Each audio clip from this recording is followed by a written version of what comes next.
What's going on, everybody? I'm going to do an update video here. I do have my Supermoto wheels in, got them installed, been riding around for a couple of days. This is a 2009 CRF 450X. That in the background's a 2005 CRF 450X. That's my buddy's bike.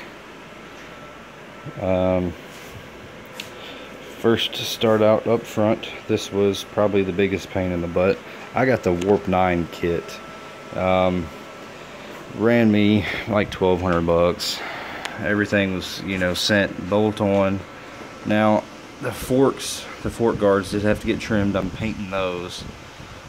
But the main deal I had was actually this adapter bracket here to fit this 320mm rotor. If you guys do get one of those, the black bracket you see there, that extension bracket, it doesn't actually bolt to your caliper, in case anybody has any issues with this. This slides onto your caliper. Your caliper has slide pins that go through here. So you can kind of see the rubber right here. Oh, hang on, let me focus. There you go. The rubber here, it's a slide pin, and there's another one here. Your factory piece actually comes off of your caliper, and it is right here. Let me grab one more piece for you guys. Alright, we'll see that guy later. Alright, so your factory piece sat on your caliper like that. Followed about the same shape, but it does not bolt on. That's just slide pins. Alright, so there's that piece. That was this side to get that lined up. No big deal. It was fairly easy. On this side, I've seen problems with this online that people were having. This little guy right here, this is your factory, I guess like the hour meter, speedo housing, whatever. This acted as a spacer for this side of the wheel on your factory wheels. You cannot use this anymore. You have to have the other spacer that should come with your kit. Mine is, I see right there.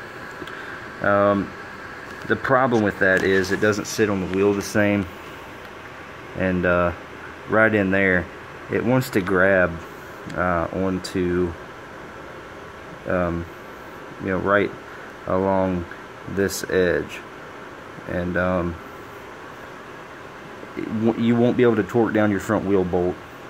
It doesn't work out right, so you have to use that spacer. And then of course, if you're interested, the torque specs were like 65 for the front, 65 foot-pounds, and I think it was 96 for the rear, just in case you're one of those people who actually torque stuff. Alright, that was the front. Alright, now we'll move around here to the back. So, no issues here.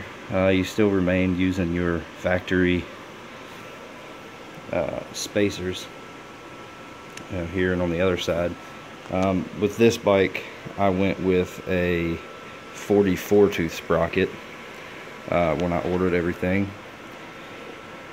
That's down from the 51 tooth that was factory.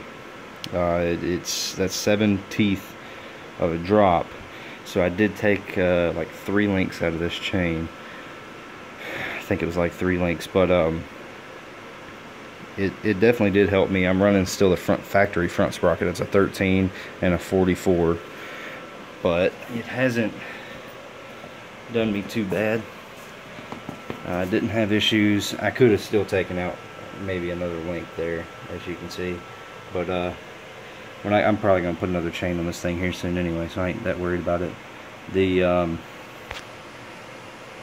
everything mounted up, you know, good. I didn't really have any issues in the back. The front one took me a little bit of time because I didn't see any videos about, you know, what spacers to use and where that extra spacer went. My kit didn't have instructions, but just so you know, if you get the Warp 9 kit, most of them are going to come with one spacer and then your caliper relocation bracket up here in the front.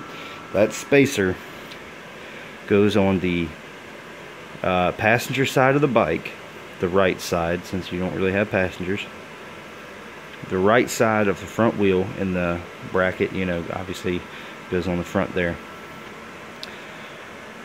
But everything has worked out pretty much so far. I've ridden it a little while.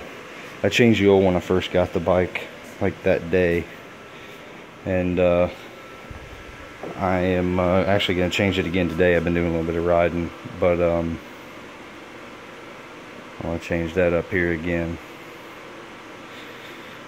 In case the other thing you were wondering, if you haven't noticed yet, the red on the hubs doesn't exactly match the red on the CRF. If I would have been able to find black, I would have gotten black hubs, but I couldn't, so it is what it is.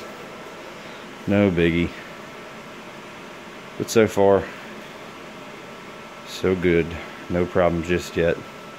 Got to put my fork guards back on there so I got somewhere to mount my brake line instead of zip tying it like that. Looks kind of cheesy, but I don't care. It's still a blast. It's my favorite bike I've ever had. Alright, well, just a little update. I'm gonna get off here and change this oil, and see y'all next time. Quick little snapshot of I don't know what his name's gonna be. It might be E.T. Manfool. I don't know. We might see E.T. Manfool pop up. If you do, that's his bike. 05 CRF 450X. Just charging his battery up, doing a little maintenance work.